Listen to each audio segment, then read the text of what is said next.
Lo harus cari dia. Siapa? Anak gue.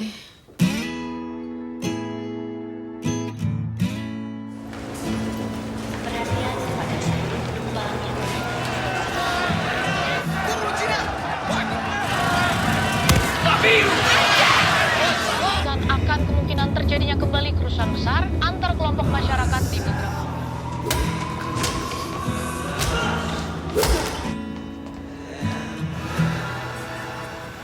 Aku sudah cari anak kakakku di banyak sekolah di Jakarta Timur dan ini sekolah terakhir. Duri yang tempat anak-anak buangan itu, nggak bahaya gitu ngajar di sana? Saya nggak tahu kalau bapak ini Cina.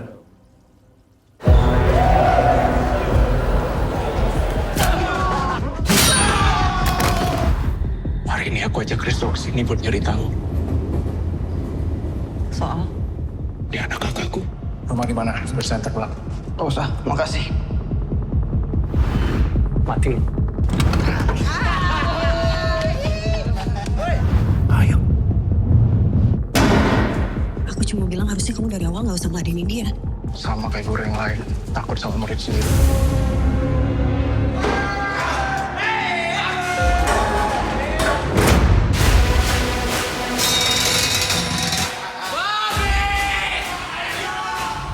Mereka nggak akan bunuh saya. Mereka akan bunuh bapak. Dan gak akan biarin kita hidup karena kita bakal jadi saksi.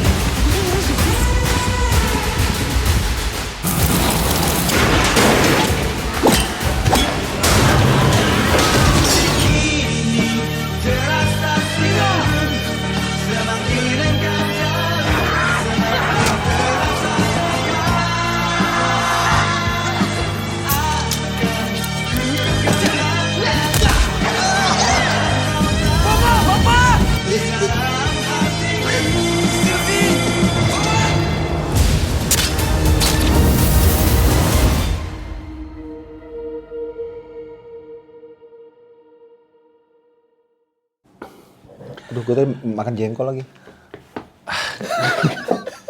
Kenapa harus langsung dibuka dengan makan jengkol? Deket banget soalnya. Gua dan Joko, karena kami temenan cukup lama. Abis itu kan berjarak karena gue sibuk dengan urusan stand up, dia dengan film. Dan Berjarak karena perbedaan politik.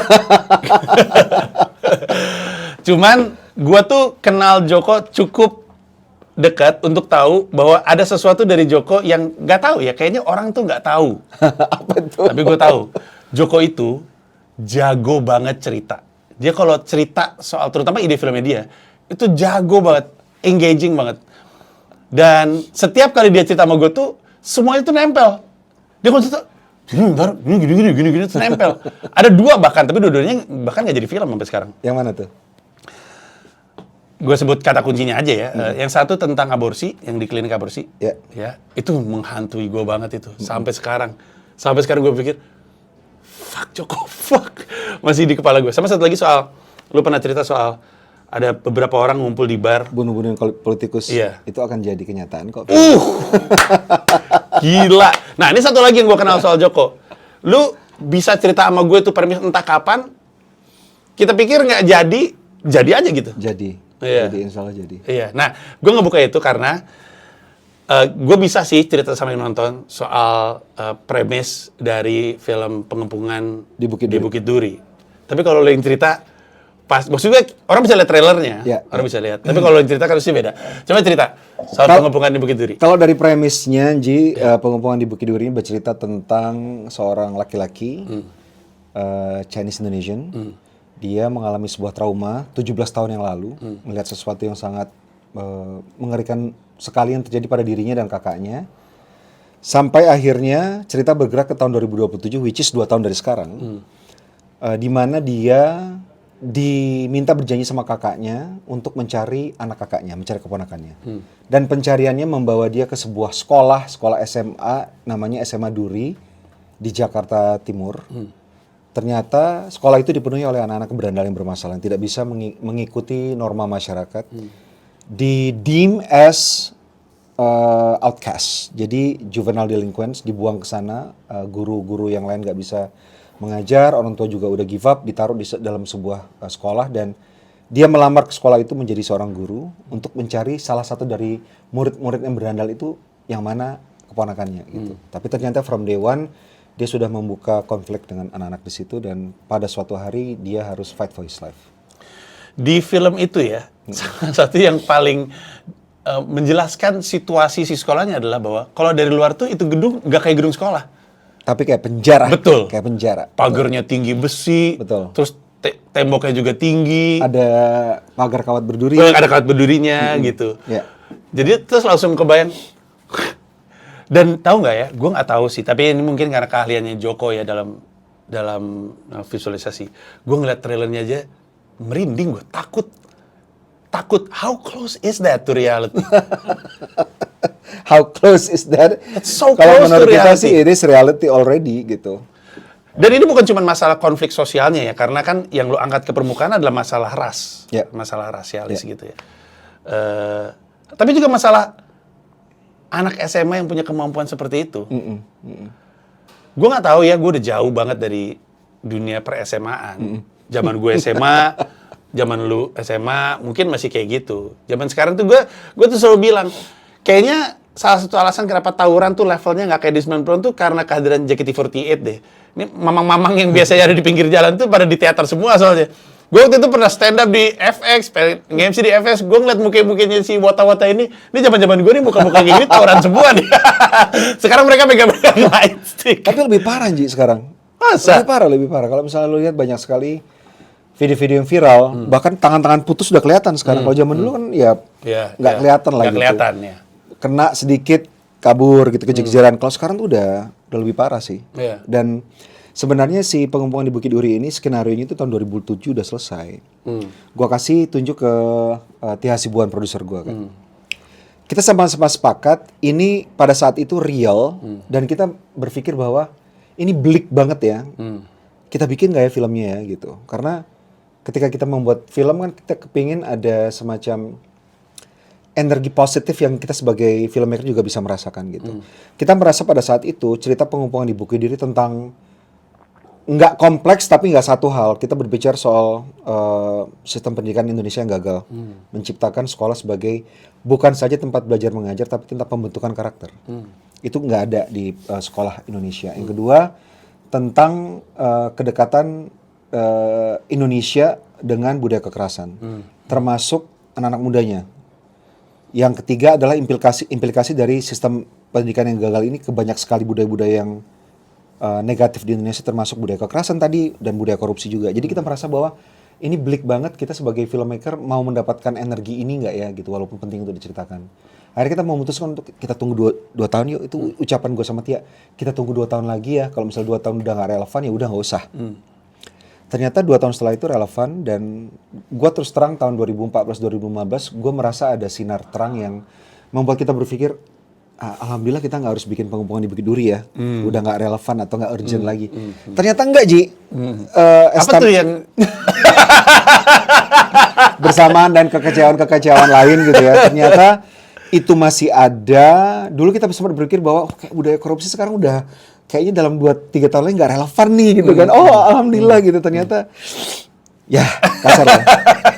Ngeri banget dan akhirnya tahun 2023 aku sama Tia bilang kita harus bikin ini karena urgent, kita harus suarakan. Kalau enggak kita sebagai seorang filmmaker, kita sebagai filmmaker yang punya kesempatan untuk kan bikin film itu privilege banget kan. Orang bisa nonton, banyak orang bisa nonton dan mendapatkan apa yang coba kita sampaikan lewat film. Kalau misalnya cuma diisi oleh film yang mencari uang, mungkin kita akan bikin film horor terus. Tapi kan bekerja bukan cuma untuk itu, bikin film bukan cuma untuk mencari uang. Jadi kita putuskan untuk membuat si pengepungan di Bukit Duri karena urgent banget. Sistem pendidikan masih tetap gagal untuk menciptakan manusia-manusia yang berkarakter, yang mengedepankan etika gitu ya. Banyaklah masalahnya kenapa. Salah satunya mungkin karena sekolah tetap dibikin sebagai tempat lebih ke menghafal ketimbang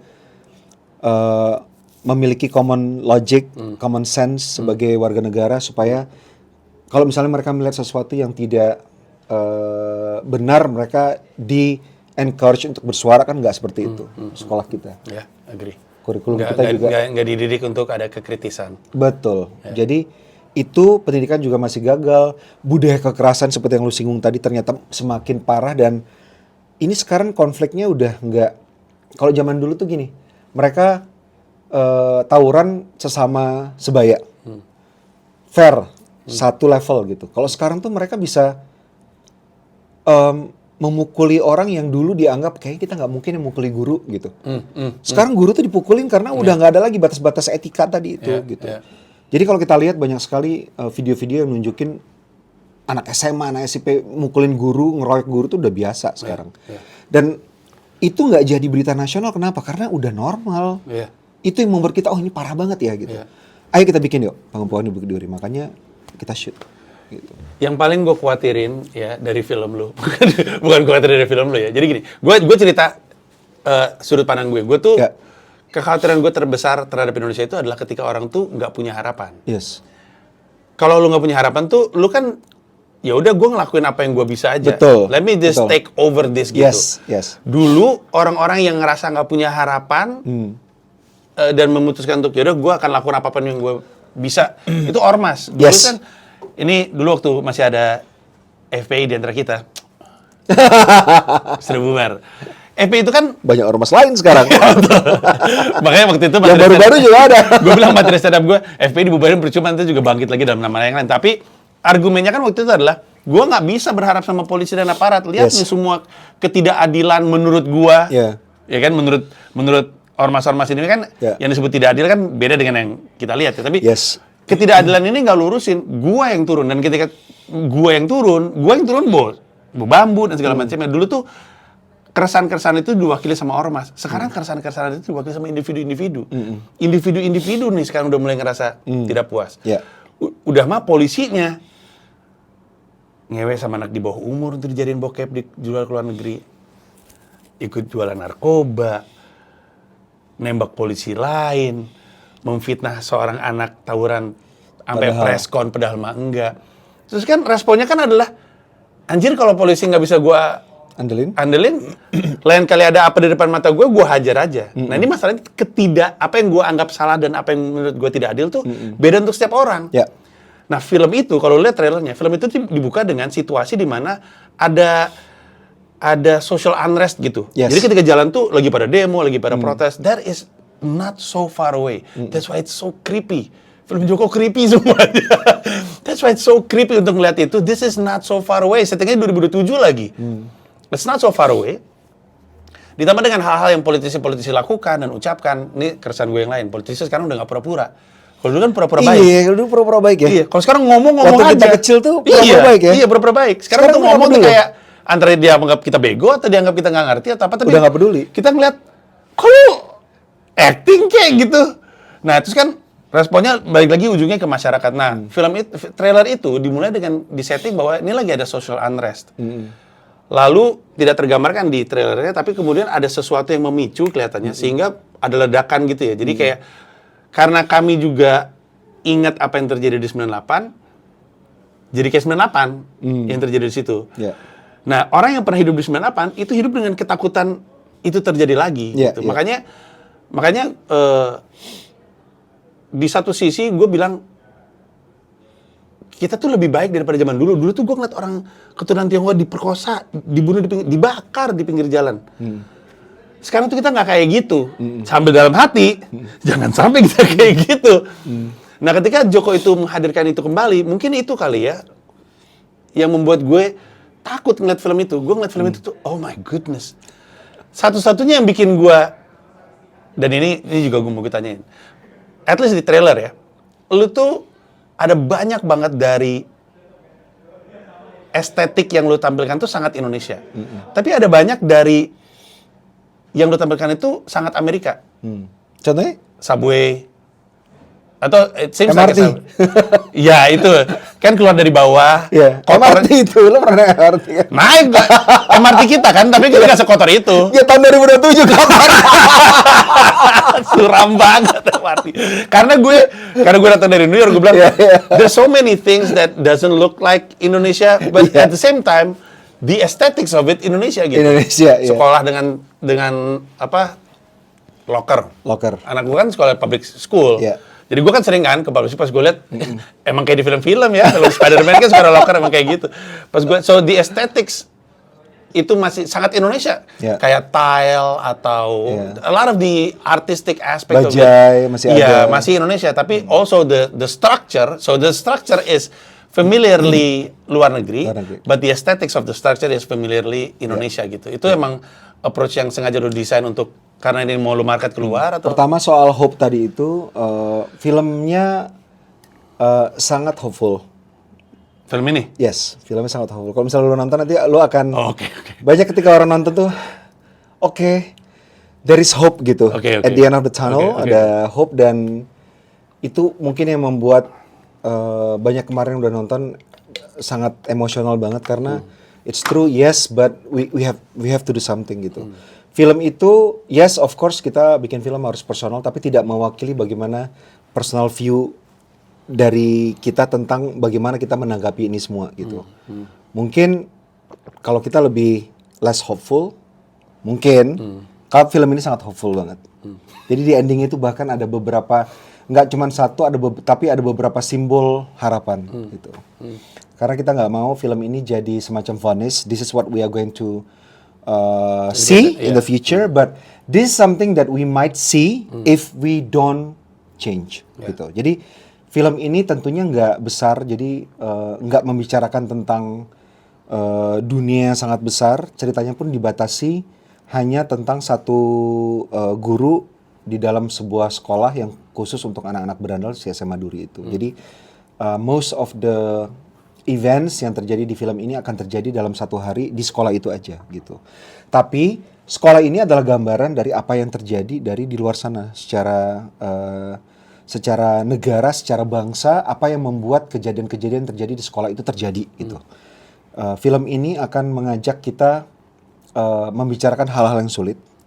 Kita pernah mengalami hal yang sangat sulit, traumatis, dan gua pribadi bersama teman-teman yang mengerjakan film ini, baik kru dan cast, merasa bahwa keengganan kita sebagai bangsa untuk membicarakan hal yang sulit secara terbuka itu nantinya akan mungkin banget bisa muncul lagi dalam hal yang lebih buruk dan lebih mengerikan gitu. Jadi let's talk about it. Kenapa kita pernah mengalami beberapa peristiwa yang sangat traumatis bagi bangsa, dan kita bikin mitigasi supaya nggak kesana lagi gitu. Kayak api aja, kalau misalnya api nggak dipadamkan, ditaruh di bawah under the rugs, ya bakal jadi sekam yang semakin lama akan semakin membesar, terbakar. Dan ini true juga kalau misalnya kita lihat, kalau misalnya kita membicarakan masalah rasisme ya. Rasisme terhadap keturunan Chinese Indonesian. Banyak sekali kita merasa bahwa pernah beberapa kejadian 98 kita nggak usah bicarain deh gitu. Keengganan kita untuk tidak membicarakan itu kan saying something. What's wrong with us gitu? Kenapa kita tidak mau membicarakan hal yang pernah terjadi sama kita? Kalau kita relationship aja pernah sesuatu terjadi sama kita yang buruk, kan kita harus bicarain dong. Kalau kita nggak bicarain kan ada something wrong about it. Kita nggak mau berkomunikasi tentang hal itu, kenapa gitu? Apakah itu masih ada? Apakah kita mencoba untuk denial bahwa itu tidak pernah terjadi, which is worse? Dan can we stop pretending it didn't happen and we admit itu pernah terjadi, but what we can do? Jadi film itu mengajak untuk kita membicarakan hal yang sulit. Yeah. Gitu. Gue juga pernah, jadi tahun 2000, gue lupa tahun berapa ini.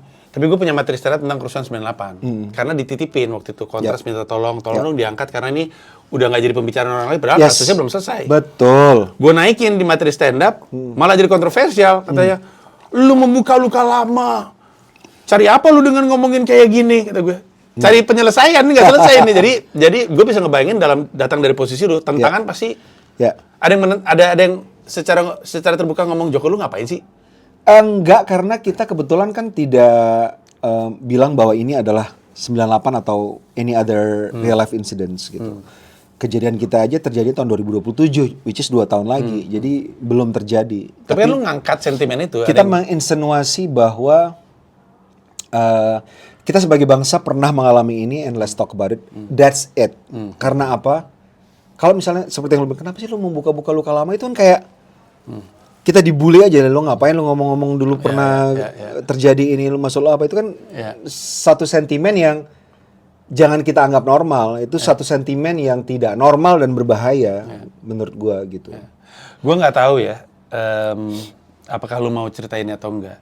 Tapi ada salah satu aspek soal trailer itu yang bikin gua, fuck nih, mesti gua tonton. Adalah karakter si Morgan. Nama karakternya siapa sih? Edwin. Edwin ya. Yeah. Si Edwin itu di kayak mungkin 3/4 atau mungkin setengah trailer tuh digambarkan sebagai orang yang kuat dan berani untuk depan-depanan sama orang dan segala macamnya gitu. Di belakang ada beberapa shot yang dia itu kayak witnessing something horrific gitu. Sampai gemeter gitu. Terus gua anjing banget ini, apa yang terjadi sama manusia ini? Apa yang terjadi itu? Apa yang dia lihat? Manusia yang di awal diperkenalkan sebagai orang yang berani buat, ya kan ada yang, ya ini masalah sekolah ini, gurunya takut sama muridnya gitu kan. Jadi kan kesannya kan dia berani banget. And then ada shot di mana dia tuh sampai, terus gue langsung mikir, what happened during the movie yang membuat orang yang karakternya digambarkan seperti ini, tiba-tiba langsung gitu. Gak mungkin dulu. Itu sesuatu yang harus gue temukan sendiri dengan ditonton. Ya, of course lo harus temukan sendiri ketika lo nontonin nanti. Tapi di dalam film ini tidak hitam putih. Jadi tidak ada satu karakter pun yang nanti bisa disebut sebagai ini protagonisnya, ini antagonisnya gitu. Jadi semua orang, bahkan yang katanya kayak setan tadi itu, nggak ada blame ke mereka. Ini karena sistem. Jadi mungkin what's different about this movie adalah karakter-karakter yang bahkan nanti akan digambarkan sebagai orang yang quote-unquote melakukan hal yang negatif dan jahat banget. Mereka tidak melakukan itu karena mereka pure evil, nggak pernah. Akan digambarkan, baik secara langsung maupun tidak langsung, mereka adalah produk dari kegagalan sistem. Seperti yang gue bilang tadi, sekolah kita, sistem pendidikannya, itu gagal membentuk sebuah tempat yang aman dan nyaman untuk guru dan siswa bisa belajar, bisa mengajar, dan bisa membentuk karakter. Karena apa? Karena bahkan sistem pendidikan kita itu adalah sebuah sistem yang sangat terpengaruh banget sama ego. Ego untuk apa? Ego untuk mungkin menasbihkan nama atau hasil kerjanya dalam sebuah misalnya kurikulum gitu ya. Kurikulum kita dari tahun 47 sudah berganti 12 kali. Baru berubah lagi kan? 13 kali! Iya, berubah kali. Sudah 13 kali berubah. Diumumin. Jadi kalau misalnya dihitung-hitung, itu kita setiap 5-6 tahun sekali ganti kurikulum. Dan itu perubahan besar ya. Jadi nggak perubahan yang cuman revisi kecil tuh nggak. Kalau dibandingkan sama negara-negara lain, misalnya Singapura, itu 10 tahun berganti, itu pun bukan perubahan besar. Negara-negara yang maju kayak Finlandia, Jepang segala macam, itu mereka antara 8 sampai 12 tahun perubahan kurikulum, tapi perubahan besar. Perubahan haluan gitu. Nah, kita setiap 5-6 tahun sekali perubahan haluan. Akibatnya apa? Implementasinya kan butuh waktu dan butuh effort lain gitu. Kalau misalnya sebuah institusi sekolah harus menyesuaikan, mengadaptasi diri mereka lagi untuk kurikulum yang baru, gurunya belum siap, muridnya bingung. Akhirnya apa? Yang tadinya bisa fokus ke belajar mengajar plus pembentukan karakter, di mana sistem pendidikan membuat murid-murid bukan sekedar menghafal tapi bisa secara kritis bersuara, membentuk mereka punya integritas. Emang ada sekolah sekarang diajarkan bahwa misalnya beberapa hal yang harus kita react very hard kalau misalnya terjadi di negara kita, yaitu misalnya korupsi, kan nggak ada. Nggak ada diajaran seperti itu. Semuanya hafalan gitu. Ini yang mengakibatkan masalah yang kita angkat di pengepungan di Bukit Duri itu, yang titiknya adalah pendidikan, very urgent banget. Karena awalnya itu dari pendidikan. Karena apa? Sekolah mengambil waktu dari seorang anak paling enggak nomor 2 setelah mereka di rumah. Atau malah nomor 1 kalau misalnya di rumah mereka jarang. Jadi gitu. Gue sih sebelum ini kami kan ngobrol-ngobrol santai soal situasi. Terus kita ngomongin soal harapan dan ketiadaan akan harapan tersebut. Nah, kalau gue tuh tahu bahwa akar permasalahannya Indonesia tuh pendidikan. Tapi gue sampai sekarang kalau ditanya ngebenerin gimana ya? Wah, susah banget. Tadi yang Joko bilang itu kenyataan itu. Dan sekarang kan baru aja berubah lagi. Akhirnya ada lagi IPA, IPS dan sastra lagi. Terus kayak nggak ada kesepakatan. Jadi permasalahan utamanya adalah gimana caranya kita bikin sepakat soal pendidikan untuk periode waktu yang sangat panjang. Karena berubah mulu, 12-13 kali. Nah, kalau itu aja nggak bisa sepakat, nggak ada dampaknya. Kayak lu mau jalan, kayak lu berangkat dari rumah, lu mau berangkat kerja, abis itu lu ada 12 rute nih, lu ngambil rute A, abis itu bilang, macet kayaknya, ganti rute B. Macet kayaknya, ganti rute C. Nggak sampai-sampai. Nggak nyampe-nyampe, karena berubah-berubah mulu. Nah itu sebabnya apa ya, Ji? Coba kita bicarakan dalam hal budaya orang Indonesia gitu. Karena yang membuat perubahan kurikulum ini orang Indonesia juga kan. Kenapa mereka harus merasa harus gua ganti gitu. Harus gua ganti ini harus cara yang gua rasa lebih baik dari sebelumnya. Menurut lo kenapa? Ini menurut gue ya. Kata yang paling sering tidak dianggap penting di Indonesia itu adalah political will. Sering didengar, jargon-ish, tapi orang tuh nggak gitu ngerti soal political will.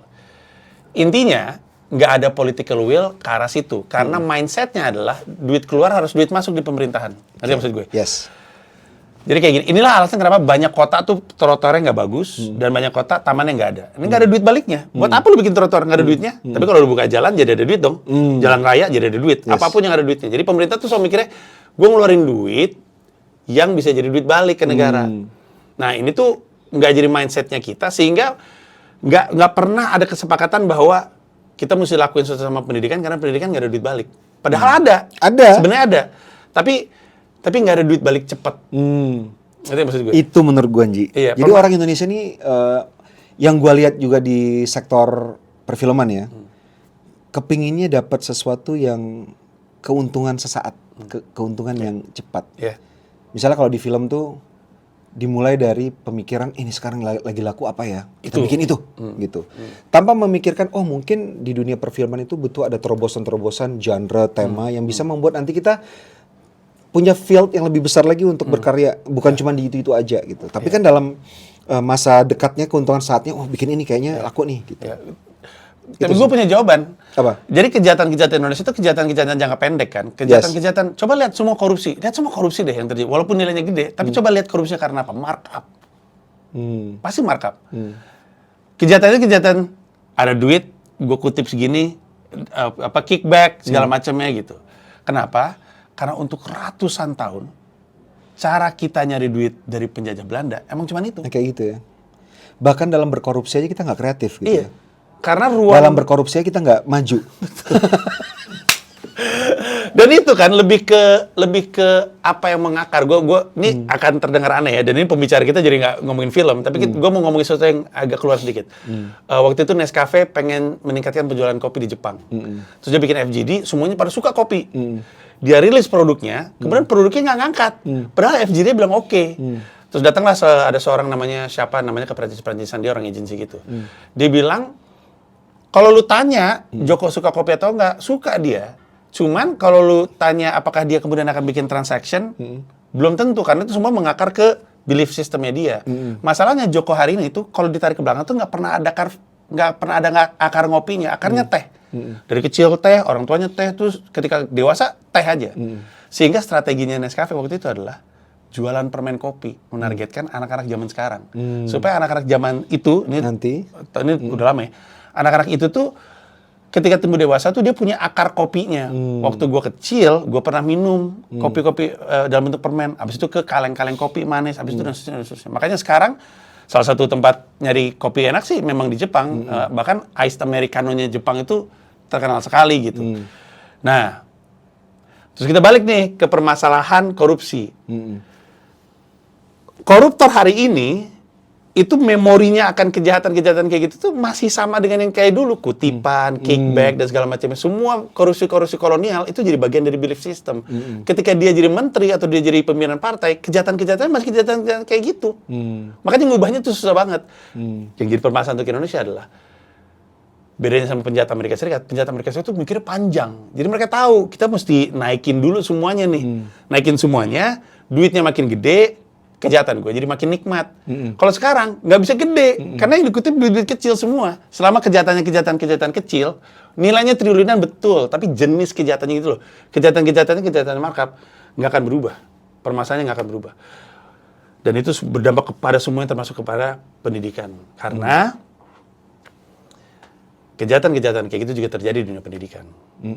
Sekarang pendidikan tuh dilihat semua sekolah, aduh gue takut sendiri ngomong kayak gini nih, tapi semua sekolah di Indonesia adalah kantong-kantong ngutip.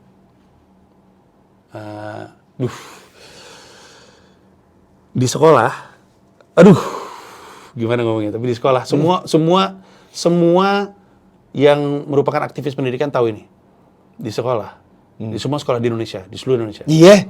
Yang paling harus lu khawatirkan, itu bukan gurunya, Tapi? kepala sekolahnya. Oh itu, betul.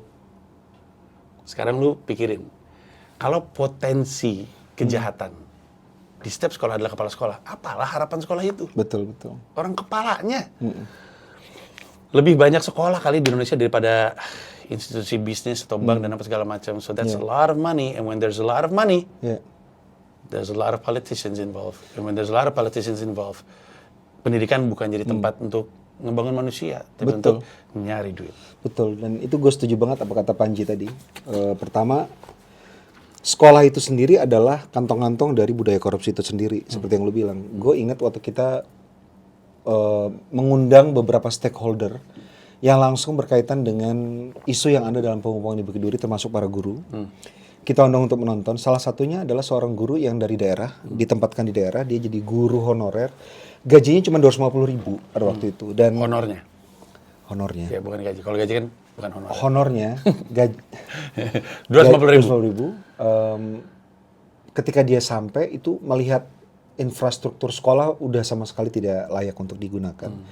Dan dia akhirnya dengan uang 250.000 itu memutuskan untuk membantu beberapa siswanya membutuhkan gitu. Apakah butuh pakaian, butuh makan apa segala macam. Plus 2 minggu setelah dia mengajar, dia diminta oleh kepala sekolahnya untuk ikut korupsi.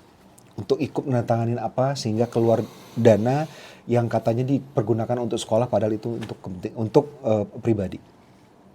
Jadi betul lu,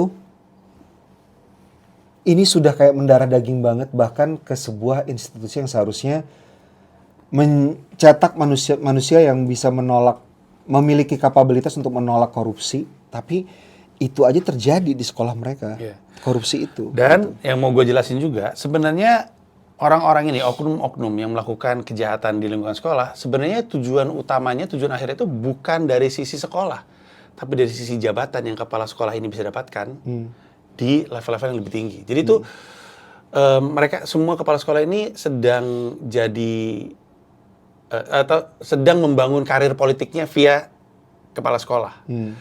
Dan yang kayak gitu tuh sampai di level rektor. Itulah kenapa rektor-rektor kampus-kampus banyak yang nggak kritis. Karena banyak rektor di semua kampus di Indonesia itu pengen jadi menteri. Coba aja lihat menteri-menteri, isinya kan rektor. Jadi kalau gue jadi rektor dan gue tahu jalur karir gue adalah menteri, kan gue melakukan apapun yang gue bisa untuk jalan ke sana kan. Gue perbaiki, gue bikin nggak ada yang rusuh, nggak ada yang ramai, nggak ada yang pada demo dan segala macamnya. Kekritisannya hilang. Oh, sulit banget emang, aduh anjing, korupsi emang fuck. Tontonlah film ini untuk lu sadar bahwa ini udah mendarah daging. Iya, ada permasalahan yang kalau kita nggak sepakati bersama, ada sesuatu yang ada dalam hayalan ternyata nggak jauh-jauh banget dari realita kita yang lu gambarkan. Itu exactly seperti realita kita sebenarnya yang kita tampilkan. Kita pura-pura aja 2027 supaya aman. 2027 kok gitu. Korupsi itu udah mengerikan banget, kekerasan remaja, tapi sebenarnya udah gitu. Nah ini ngomongin soal how real this is. Gue ngelihat di filmnya ya, gue nggak tahu apakah benar atau tidak. Tapi di filmnya gue tarik deh. Gue cenderung lebih mudah larut dalam dunia yang ditawarkan sama si film kalau gue nggak ngeliat bintang film. Ya. Di film ini gue nemunya aktor Morgan. Gue nggak nemu bintang film nih. That's what I'm trying to say. Ya. Karena kadang-kadang kalau kita ngeliat ada sebuah dunia yang pengen disuguhin, pas gue ngeliat itu kan Nicholas Saputra gitu misalnya ya gitu. Atau ya itu Dian Sastro, ada ilusi yang hilang gitu. Di film ini ada banyak sekali aktor-aktor yang gue bisa nilai setidaknya dari trailer, aktor yang bagus. Tapi dia bukan superstar gitu loh, bukan bintang movie gitu, bukan bintang film gitu. Apakah ini sesuatu yang lu sengaja lakukan gitu untuk memperkuat realisme dari si film ini?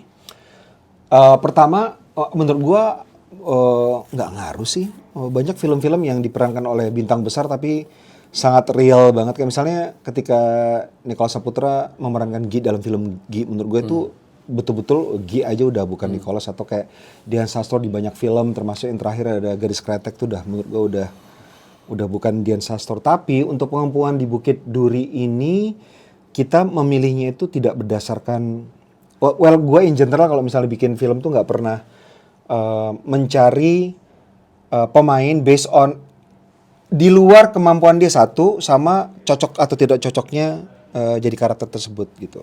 Itulah alasan kenapa gue gak pernah ada di film lu juga tuh kayaknya. Karena lu terlalu bintang besar gitu. Gak, karena kemampuan gue gak masuk di situ seperti yang Enggak gue lanjut. Gue kepingin. Ntar kita bunuh-bunuhin si film yang bunuh-bunuhin politikus korup itu. Ntar lu main ya jadi politikus korup. Dia ngomong gitu ke gue. Gue nanti. Iya kan? Gue nanti. Karena lu tahu banget tuh gimana mereka. Tahu, gitu, gue tahu. ya Gue kan? bisa menghidupi karakter tersebut, Jok.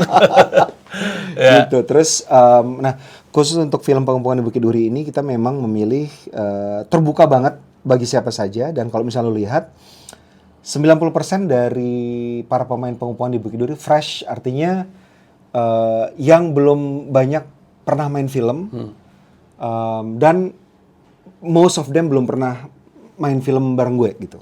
Jadi betul-betul fresh banget. Tadi lu ada singgung soal looknya Indonesia tapi ada pengaruh luar gitu ya. Memang kita di film Pengepungan di Bukit Duri ini memproyeksikan Indonesia, kalau misalnya dimulai dari sekarang kita nggak berubah, tahun 2027 seperti apa, itu projectionnya ke depan Tinji. Jadi sebenarnya yang ada di Pengepungan Bukit Duri ya itu kayak komuter, train komuter kita, kereta komuter kita, terus ada MRT segala macam. Cuman hancur ya gara-gara kita memang lagi hancur-hancurnya kalau misalnya kita nggak berubah gitu. Gitu Tinji. Gue sih tadi gue bilang sebelum syuting, gue tuh nyampe sore, tadinya gue tuh pengen ke bioskop dulu untuk nonton filmnya, kemudian bisa ngobrol sama Joko soal ini. Ternyata filmnya per gue taping ini belum tayang. Besoknya. Tapi bisa dipastikan gue akan hadir untuk nonton, karena abis itu gue akan bikin lagi video yang menceritakan pengalaman gue nonton filmnya. Congratulations Thank for you so your, much. how many movies is this? Ini adalah film gua ke-11 setelah 20 tahun gua kerja. Jadi gua ngeluarin film setiap 2 tahun sekali. Congratulations untuk film ke-11. Ada hal-hal yang harusnya gue tanya tapi nggak sempat gue tanya nggak? Hal-hal yang penting untuk keluar informasinya.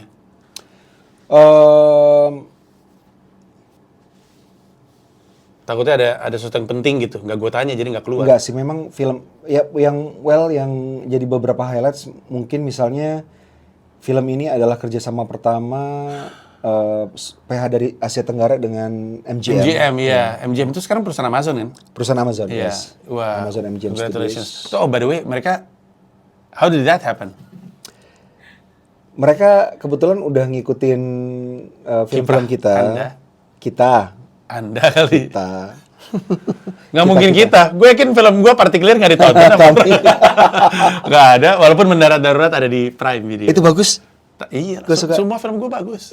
Iya bagus. Bagus semua. Tapi Iya. itu bagus banget gitu.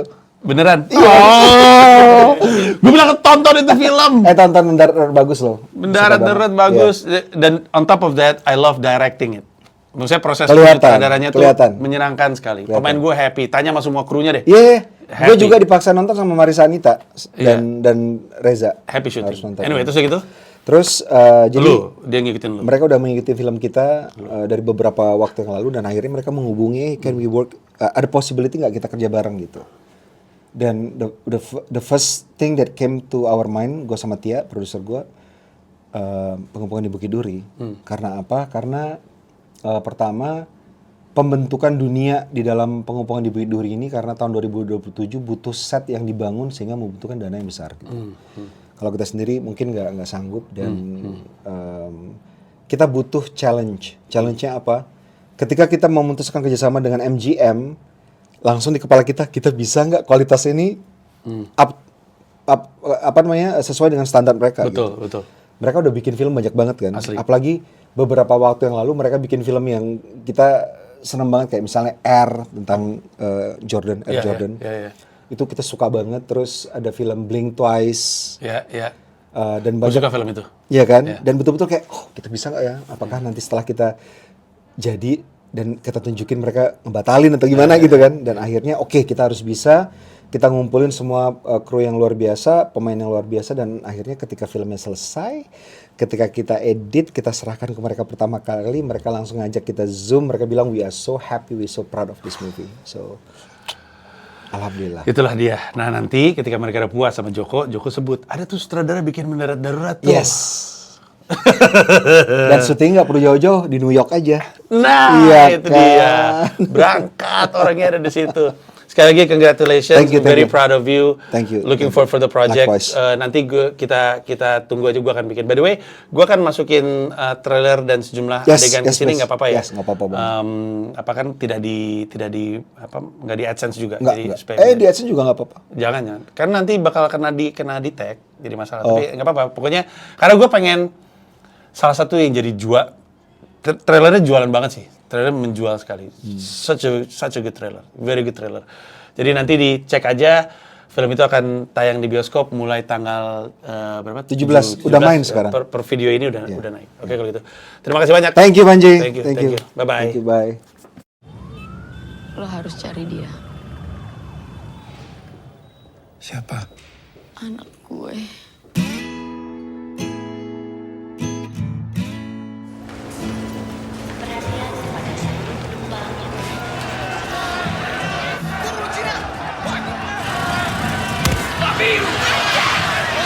Dan akan kemungkinan terjadinya kembali kerusuhan besar antar kelompok masyarakat di Bintang.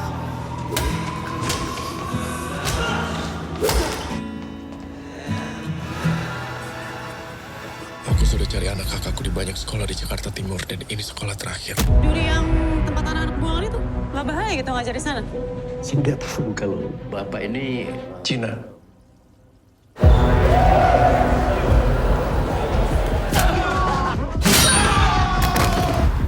Hari ini aku ajak Kristo ke sini buat nyari tahu. Soal? Dia anak kakakku. Rumah di mana? Bersenter pelak. nggak usah, makasih. Mati lu. Ayo. Aku cuma bilang harusnya kamu dari awal nggak usah ngeladenin dia. Sama kayak guru yang lain. Takut sama murid sendiri.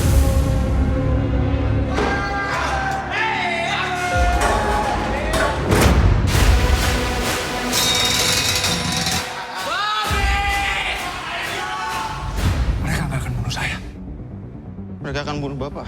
Dan gak akan biarin kita hidup karena kita bakal jadi saksi.